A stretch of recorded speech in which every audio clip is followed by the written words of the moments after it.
வணக்கம். இன்னைக்கு நம்ம எதை பத்தி பேச போறோம்னா 2024 25ல நெட்வொர்க்கிங் இண்டஸ்ட்ரியில இருக்கிற பிரச்சனைகள் என்ன, இந்த பிரச்சனையை முதல் தலைமுறையா இந்த நெட்வொர்க்கிங் பிசினஸ் பண்றவங்க எப்படி எதிர்கொண்டு இந்த பிரச்சனை எல்லாம் மீறி நம்ம எப்படி ஜெயிக்கலாம் அப்படிங்கிறது தான் டிஸ்கஸ் பண்றோம். பொதுவாகவே கவர்மெண்டே ரிப்போர்ட் கொடுத்துருக்காங்க. என்ன அப்படின்னா 100 கம்பெனி ஆரம்பிக்கப்பட்டது அப்படின்னு சொன்னீங்கன்னா இந்தியாவுக்குள்ள அதுல 2 வருஷத்துக்குள்ளே 30% கம்பெனி க்ளோஸ் பண்ணிடுறாங்க. 5 வருஷத்துல 60% கம்பெனி க்ளோஸ் பண்ணிடுறாங்க.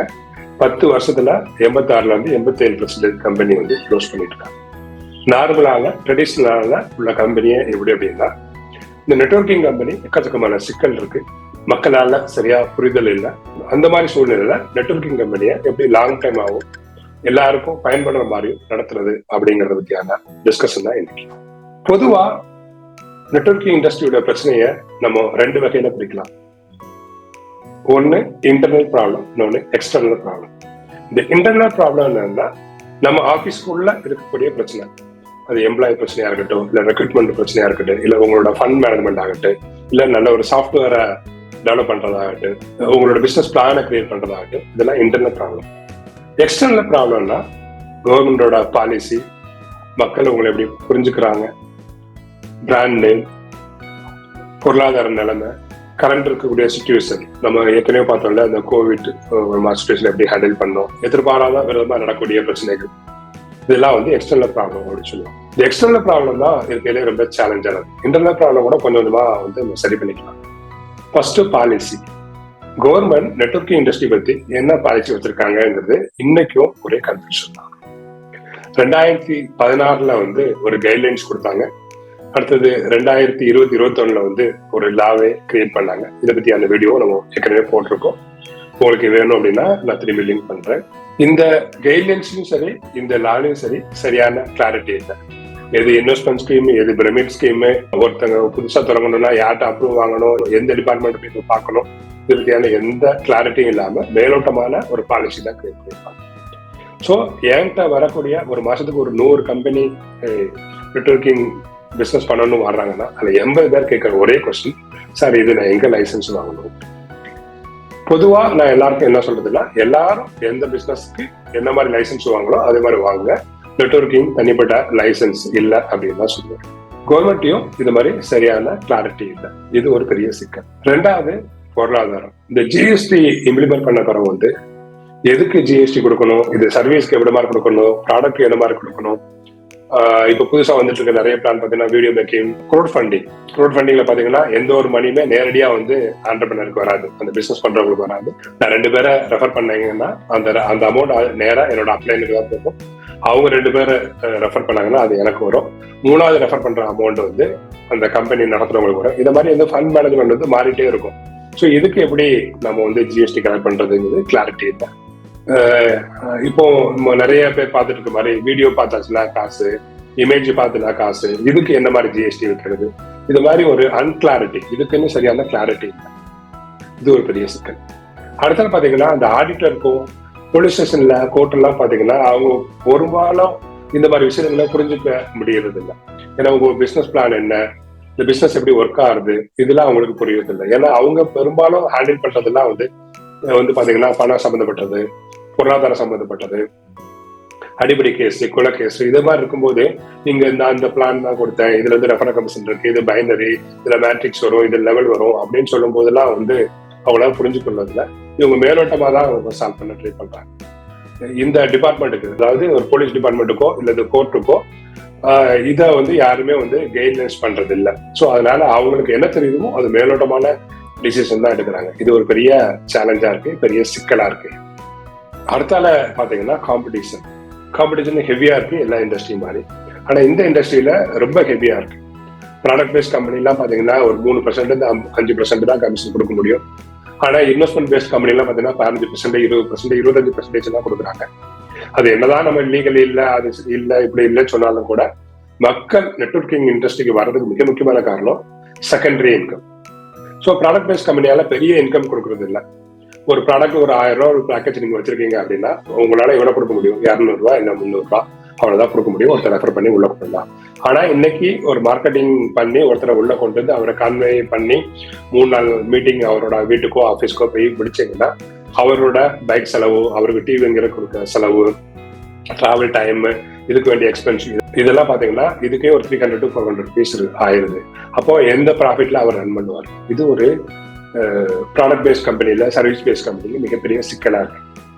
பட் இன்வெஸ்ட்மெண்ட் பேஸ்ட் கம்பெனி இந்த சிக்கல்லாம் இல்லாதனால அவங்க 15% 20% கொடுக்குறது மக்கள் நேரடியாக இன்வெஸ்ட்மெண்ட் கம்பெனிக்கு போறாங்க. ஸோ இந்த மாதிரி டைம்ல எப்படி ப்ராடக்ட் பேஸ்ட் கம்பெனியை வந்து சர்வே பண்றது? அதே டைம்ல இன்வெஸ்ட்மெண்ட் பேஸ்ட் கம்பெனியும் 15% 20% எப்படி கொடுக்க முடியும் லாங் டைம்ல?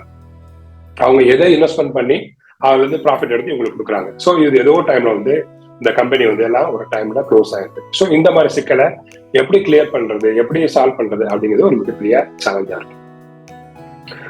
ஸோ இதுக்கு வந்து நம்மள்ட்ட ஒரு கிளாரிட்டியான ஒரு ஐடியா வேணும். ஒவ்வொருக்கும் நம்ம பிசினஸ் என்ன, நம்ம பிசினஸோட பிளான் என்ன, இது மக்கள் எப்படி புரிஞ்சுக்கிறாங்க, நம்மளால எந்த அளவுக்கு ரெவென்யூ கொடுக்க முடியும், லீகலா இப்ப என்ன சொல்றாங்க, லீகலா ஏதாவது பிரச்சனை வந்து எப்படி ஹேண்டில் பண்றது, அதுக்கு பேக்கப் டீம் நம்மகிட்ட என்ன இருக்கு, லீகலா நம்ம யார்கிட்ட போய் நிக்கணும், கோர்ட்டுக்கு போனாச்சுன்னா எந்த மாதிரி லாயரை பிடிக்கணும், இதை பத்தியான நாலேஜ் வந்து நீங்க வளர்த்துக்கணும். இல்லை அப்படின்னா இதுக்கு வேண்டிய கன்சல்டரை நீங்க ஹையர் பண்ணிக்கணும். இல்லை எங்களை மாதிரி இருக்கிற நிறைய யூடியூபர்ட்ட நீங்க டிஸ்கஸ் பண்ணிக்கணும். அப்படி இல்லை அப்படின்னா நாளைக்கு ஒரு பிரச்சனை வரும்போது உங்களால சமாளிக்க முடியாது. இதுதான் இருக்கிற மிகப்பெரிய எக்ஸ்டர்னல் ப்ராப்ளம். அடுத்த விஷயம் நம்ம இதே சொன்ன மாதிரி இன்டர்னல் ப்ராப்ளம். அதாவது மிக முக்கியமான பிரச்சனையே நம்மளோட பிசினஸ் பிளான்.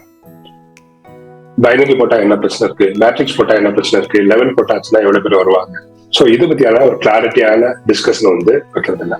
எனக்கு பைனரி தெரியும், அதனால நான் பைனரி இறங்குறேன் அப்படின்னு தான் பெரும்பாலும் பேர் சொல்றாங்க. இது ஒரு சைட்ல கரெக்டா இருந்தது கூட. இன்னைக்கு மார்க்கெட் ட்ரெண்ட்ல என்ன இருக்கு, நம்ம வச்சிருக்க ப்ராடக்ட்டுக்கு இந்த பைனரி செட் ஆகுமா, இல்லது லெவல் தான் இது கொண்டு வரலாமா, லெவல் கொண்டு வந்தா என்ன பிரச்சனை இருக்கு, இது பத்தியான ஒரு டீடைல் டிஸ்கஷன். சிலவங்க எல்லாம் பாத்தீங்கன்னா பிளான் ரெடி பண்றதுக்கு 1 to 2 months டிஸ்கஸ் பண்ணுவாங்க. அதனால நிறைய பேர் ஏன்டா கேட்டிருக்காங்க, சார் ஏதாவது ஒரு பிளான் கொடுங்க, சக்சஸ் ஆன பிளான் சொல்லுங்க, இன்னைக்கு ரன்னிங்ல இருக்க ஒரு பிளான் கொடுங்க அப்படிலாம் சொல்லுவாங்க. இதெல்லாம் வந்து ஒரு பிசினஸ்க்கு வந்து ஒரு வெல்த்தியான ஐடியா இல்லை. நீங்க டிசைட் பண்ணணும் உங்களோட கூட யார் டிராவல் பண்றா, நீங்க என்ன ரேட்டுக்கு வச்சாச்சுன்னா உங்களை நம்பி மக்கள் வருவாங்க. சிலவங்க பாத்தீங்கன்னா 5000 ரூபாய், 10,000 ரூபாய், 25,000 ரூபாய் அப்படின்னு பேக்கேஜ் வச்சிருந்தா கூட உங்களோட மக்கள் வருவாங்க. சிலவங்களுக்கு 100 ரூபாய், 250 ரூபாய், 500 ரூபாய் அந்த ரேஞ்சு உள்ளதா உங்களோட கஸ்டமர் இருப்பாங்க. சோ உங்களோட கஸ்டமர் யாரு, எந்த வகையான கஸ்டமர் நீங்க வச்சிருக்கீங்க அப்படின்னு டிஸ்கஸ் பண்ணி அந்த பிளான் போடணும். அது மாதிரி கமிஷன் ரேட், என்ன கமிஷன் வைக்கிறது, அந்த பிசினஸ் பிளானை வந்து நீங்க பெர்ஃபெக்டா அனலைஸ் பண்ணி உங்களோட மக்களுக்காண்டி உங்களோட காம்படிட்டரோட பெஸ்டா நீங்க வந்து கொடுக்கணும். நீங்க ஒரு கம்பெனில ஒர்க் பண்ணிருப்பீங்க, அவங்க ஒரு பிளான் போட்டிருப்பாங்க, அந்த பிளான் உங்களுக்கு மேலோட்டமா தான் புரிஞ்சிருக்கும், மேலோட்டமா தான் சொல்லி கொடுத்துருப்பாங்க. ஆனா பிகைன்ல ஒரு மேனேஜ்மெண்ட்டுக்கு ஒரு நிறைய ட்ரிக்ஸ் அண்ட் டிப்ஸ் வச்சிருப்பாங்க. இங்க போனா எப்படி பண்ணும், அங்க போனா எங்க பண்ணும். நான் உங்களுக்கு ரகசியம் ஒன்று சொல்றேன் பாருங்க. இதுவரை ஒரு 1000 கம்பெனியோட நான் ஒர்க் பண்ணிருப்பேன். ஜெயிச்ச கம்பெனி எல்லாமே வந்து ஒரு 3-4 பிளான் வச்சிருப்பாங்க, காமனா ஒரு பிளான் வச்சிருப்பாங்க. அதுல இருந்து ஜெயிக்கிற இல்ல அந்த கம்பெனில லீடரா அவங்களுக்கு தனியா ஒரு பிளான் போட்டு அவங்க தனியா ரன் பண்ணிட்டு இருப்பாங்க. சோ 2-3 பிளான் வந்து நீங்க பிளான் பண்ணணும். அதுல ஏதாவது ஒரு பிளான் வந்து ஃபர்ஸ்ட் எக்ஸிக்யூட் பண்ணணும். இதுல வந்து ஜெயிச்சு அவங்க நல்லா சம்பாதிக்கிறவங்களுக்கு இவங்க தனி பிளான் போட்டு இன்னொரு பிசினஸ நீங்க உருவாக்கணும்.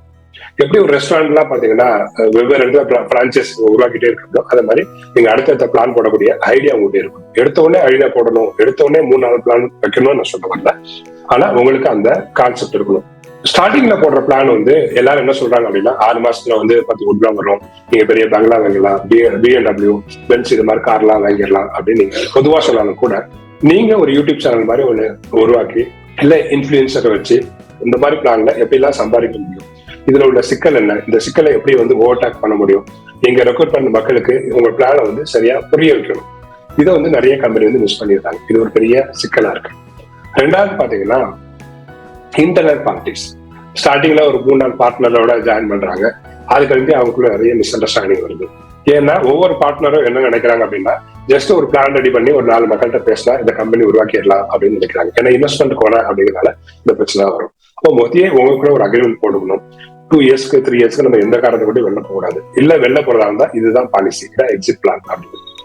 சோ வெளில போறவங்க என்ன நடக்குது அப்படின்னாச்சுன்னா, அவங்களும் நீங்க ஒரு டீம் உருவாக்கி வச்சிருக்கீங்க இல்லையா, இந்த டீம்ல இருந்து மக்கள் எடுக்கதான் அவங்க ட்ரை பண்றாங்க. சோ உங்களை பத்தியான நெகட்டிவ் எல்லாம் ரொம்ப ஸ்ப்ரெட் பண்ணுவாங்க. சோ இந்த மாதிரி பிரச்சனை வந்துச்சு டீமுக்குள்ளே வந்தா இந்த மாதிரி பிரச்சனை எப்படி சமாளிக்கிறது அப்படிங்கிறத விஷயத்தையும் நீங்க முதல்ல டிஸ்கஸ் பண்ணும். முதல்ல எக்ஸிட் பிளான வந்து பர்ஃபெக்டா நீங்க வந்து ஐடியா வச்சுக்கணும். இது ரொம்ப ரொம்ப முக்கியம். இது நிறைய கம்பெனி லாஸ் ஆகுது காரணம் இன்டர்னல் பாலிடிக்ஸ் தான். ஏன்னா டிசிஷன் மேக்கிங் தான் ஒரு கம்பெனியோட மிக முக்கியமான விஷயம். எல்லா பார்ட்னருக்கும் எல்லா டிசிஷன் எடுக்கணும் அப்படின்னு அவர் நினைப்பாரு. ஒரு ரெக்ரூட்மெண்ட் எடுக்கிறதுல நான் தான் எடுப்பேன், அவங்க தான் எடுப்பீங்க, இல்ல ஃபண்ட் மேனேஜ்மெண்ட் வரக்கூடிய அமௌண்ட்டை யார் எப்படி செலவு பண்றது, யார் கையில கணக்கு வச்சுக்கிறது, இது மாதிரி நிறைய இன்டர்னல் பிரச்சனை இருக்கு. ஸ்டார்டிங்ல இதெல்லாம் தெரியாது. சப்போஸ் உங்க கம்பெனி ஒரு 5 கோடியோ 10 கோடியோ போச்சுன்னா இந்த பிரச்சனை எல்லாம் வரும்.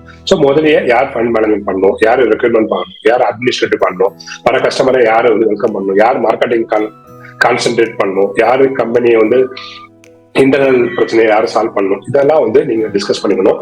இதெல்லாம் வந்து ஒரு அக்ரிமெண்டாக போட்டு வச்சுக்கணும். ஸோ இப்படி பண்ணியிருந்தீங்கன்னா உங்களுக்கு நாளைக்கு தான் பிரச்சனை வந்தாச்சுன்னா இந்த பிரச்சனை எல்லாம் வந்து அவங்களோட பொறுப்புகள் அவங்களுக்கு தெரியும். அடுத்து பாத்தீங்கன்னா வரக்கூடிய ஃபண்டை வந்து எப்படி செலவு பண்றது. சப்போஸ் நீங்க ஒரு கம்பெனி எடுத்துறீங்க, அந்த கம்பெனி வந்து ஒரு 100 கோடி ரூபா 50 கோடி ரூபா போயிடுச்சு அப்படின்னா அந்த ஃபண்டை நீங்க எப்படிலாம் ஸ்பெண்ட் பண்றீங்க, எவ்வளவு ஃபண்டை நம்ம வெளியில எடுக்கலாம், எவ்வளவு ஃபண்டை உங்க ப்ராஃபிட்டா எடுக்கலாம், எவ்வளவு ஃபண்டை ரீஇன்வெஸ்ட்மெண்ட் பண்ணலாம், இதை பத்தி அந்த கிளாரிட்டி உங்கள்கிட்ட இருக்கணும். 1 கோடி ரூபா வந்தாச்சுன்னா நம்ம பிசினஸ் எப்படி கொண்டு போகணும், 10 கோடி ரூபா நம்ம பிசினஸ் வந்து டர்ன் ஓவர் பண்ணலாம், இந்த பிசினஸ் எப்படி கொண்டு போகணும், 100 கோடி ரூபா நம்ம கம்பெனி டர்ன் ஓவர் பண்ணதுல எவ்வளவு பெர்சன்டேஜ் ப்ராஃபிட் எடுக்கணும், திரும்பி ரீஇன்வெஸ்ட்மெண்ட் எவ்வளவு மாதிரி பண்ணணும். நிறைய பேர் என்ன பண்றாங்க அப்படின்னா கம்பெனி அசட்டா வாங்கி போடுறேன் அப்படின்னு சொல்லிட்டு அங்கங்க இடங்கள் வாங்கி போட்டுறாங்க. திடீர்னு ஒரு பிரச்சனை வந்தாச்சுன்னா அந்த இடத்த அவங்களால விற்க முடியல, இவங்க நினைச்ச மாதிரி சோல்ட் அவுட் பண்ண முடியல. இது மிகப்பெரிய அளவுக்கு சிக்கலாது. எனக்கு தெரிஞ்சு 100 கோடி ரூபாய்க்கு மேல டர்ன் ஓவர் பண்ணக்கூடிய 6-7 கம்பெனி சிக்கலானது இந்த மாதிரி பிரச்சனை தான். ஸோ அதனால எவ்வளவு அசட்டா வச்சுக்கணும், எவ்வளவு லிக்விடா வச்சுக்கணும், எவ்வளவுக்குள்ள பார்ட்னர் ப்ராஃபிட்டா எடுத்துக்கணும், எவ்வளவுக்குள்ள ரீஇன்வெஸ்ட்மெண்ட் பண்ணணும், இது எல்லாமே வந்து நீங்க டீடைலா டிஸ்கஸ் டே 1ல நமக்கு 100 கோடி தான் வருது அப்படிங்கிற மாதிரி நீங்க டிஸ்கஸ் பண்ணணும். சப்போஸ் 1 கோடி தான் டர்ன் ஓவர் ஆகும் அப்படின்னா என்ன பண்றது அப்படிங்கிறத டிஸ்கஸ் பண்ணுங்க. அது விட்டுட்டு வந்து அவர் அப்படி நினைச்சுக்குவாரு, இல்ல இது சொன்னாச்சுன்னா இவர் தப்பா நினைச்சுக்குவாரு, நமக்கு நாமே திங்க் பண்ணாம ஓப்பனா டிஸ்கஸ் பண்ணுங்க. இதுக்குன்னே 1 மந்த் டைம் எடுத்துக்கங்க. இது எல்லாம் டிஸ்கஸ் பண்ணதெல்லாம் ஒரு பேப்பர் ஒர்க் பண்ணுங்க. இது ரொம்ப ரொம்ப முக்கியமான ஒரு விஷயம். அடுத்தது நெட்வொர்க்கிங் இண்டஸ்ட்ரி. ஸ்பெஷலா எல்லா இண்டஸ்ட்ரியும் இந்த பிரச்சனை இருக்கு, பட் நெட்வொர்க்கிங் இண்டஸ்ட்ரியில இது ஒரு பெரிய பிரச்சனை இருக்கு. உங்க லீடர்ஸ் வந்து இன்னைக்கு உங்க கூட இருக்கிற லீடர், இன்னைக்கு உங்க கூட தண்ணி அடிச்ச லீடர், இன்னைக்கு உங்க கூட ஸ்பெண்ட் பண்ண லீடர், இன்னைக்கு உங்க கூட டிராவல் பண்ண லீடர் நாளைக்கு உங்க கூட இருப்பாங்க எந்த கேரண்டியும் இல்லை. ஏன்னா இன்னைக்கு எல்லாருமே வந்து அடுத்த கம்பெனில ஜெயிச்சவன நம்ம கம்பெனில எடுக்கணும் அப்படிங்கிறது தான் மிக முக்கியமான ஒரு பார்ட்டா எடுப்பாங்க. அதனால வெளியில எவ்வளவு தூரமா மக்கள் புதுசா வராங்களோ அவ்வளவு தூரம் வந்து மக்களும் வெளில போயிட்டே இருப்பாங்க. எவ்வளவுக்குள்ள நம்ம கம்பெனில புது ரெக்ரூட்மெண்ட் நடந்துட்டு இருக்கோ அதே மாதிரி அவுட் சைட்ல நிறைய லீடர்ஸ், நிறைய அவங்களோட ரெக்ரூட்டர்ஸ் பீப்புள் வெளில போயிட்டே இருப்பாங்க. புது கம்பெனிஸ் வந்திருக்கு, புது ஐடியா வந்திருக்கு, அவங்கள ஓனா டெவலப் பண்ணணும்னு நினைப்பாங்க, அவங்க ஓனா பிசினஸ் பண்ணணும்னு நினைப்பாங்க. இந்த மாதிரி சிக்கல் நிறைய வரும். நீங்க உங்க பிளான் சூப்பர், உங்க பிளான் வந்து ஒரு 10 இயர்ஸ் பிளான், இதுல பண்ணா லைஃப் செட்டில் ஆயிடலாம் அப்படின்னு நீங்க எல்லாமே திங்க் பண்ணுவீங்க. ஆனா இதையும் மீறி அவங்களுக்கு ஒரு ஐடியா இருக்கும், அவங்களுக்கு ஒரு தாட் ப்ராசஸ் இருக்கும். சோ இந்த மாதிரி ஒரு பிரச்சனை வந்தா எப்படி வந்து நம்ம கம்பெனி ஹேண்டில் பண்றது, எவ்வளவு வேகமா வந்து நம்ம வந்து ரெக்ரூட்மெண்ட் வந்து இன்க்ரீஸ் பண்ணிட்டே இருக்குது அப்படிங்கிறது நீங்க வந்து கிளாரிட்டியா இருக்கணும். இதுக்குன்னு யாரு ரெஸ்பான்சிபிலிட்டிஸ், இதுக்கு என்ன வகையான ஐடியா வச்சிருக்கோம், இதெல்லாம் வந்து தெளிவான ஒரு டீடைல்டா வச்சுக்கோங்க. இல்ல அப்படின்னு சொன்னா வர ஸ்பீட்ல வெளில போயிட்டாங்க அப்படின்னா பிரச்சனை இல்லை, புதுசா போறாங்க புதுசா வராங்கன்னா கூட பிரச்சனை இல்லை.